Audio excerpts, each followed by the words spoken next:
Tout est parti en fait du comité stratégique des éco-industries et d'un groupe transversal qui a vocation à travailler sur l'international et qui cherchait un élément structurant pour les ensembles des acteurs du COSEI. C'est ça le point de départ, avec deux ministères de tutelle qui étaient le ministère de l'écologie et du redressement productif. Un an et demi après, on s'est d'abord focalisé sur la ville durable, parce qu'on a trouvé que c'était le meilleur exemple structurant de l'ensemble des acteurs concernés.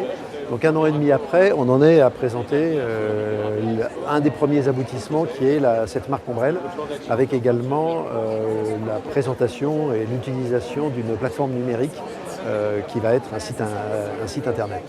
Donc voilà où on en est. On est parti, j'avais demandé à ce qu'il n'y ait pas plus de 10 acteurs autour de la table pour commencer à démarrer nos réflexions. On a démarré vraiment à 10, on s'est concentré là-dessus. Et maintenant, l'ensemble des acteurs qui travaillent sur le sujet de la ville durable, le public, le privé, 5 ministères, les grands groupes qui sont venus avec la FEP, les ingénieries, les architectes, tout le monde est présent dans ce dispositif.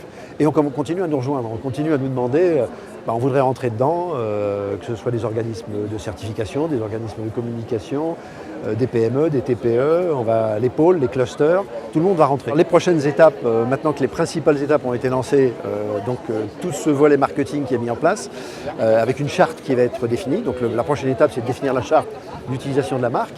On va faire également, j'ai l'intention dans les semaines qui viennent, de faire une grande réunion plénière de ce groupe d'action internationale vie durable pour justement faire venir tous les acteurs qui n'y étaient pas et réexpliquer ce qu'on a fait depuis 1 an et demi. C'est quand même la moindre des choses. Plein d'acteurs vont rentrer. Il faudra juste qu'on trouve une grande salle pour ça. Mais on l'a trouvé d'ici la fin de l'année. Et puis surtout, il faut créer du business pour les entreprises.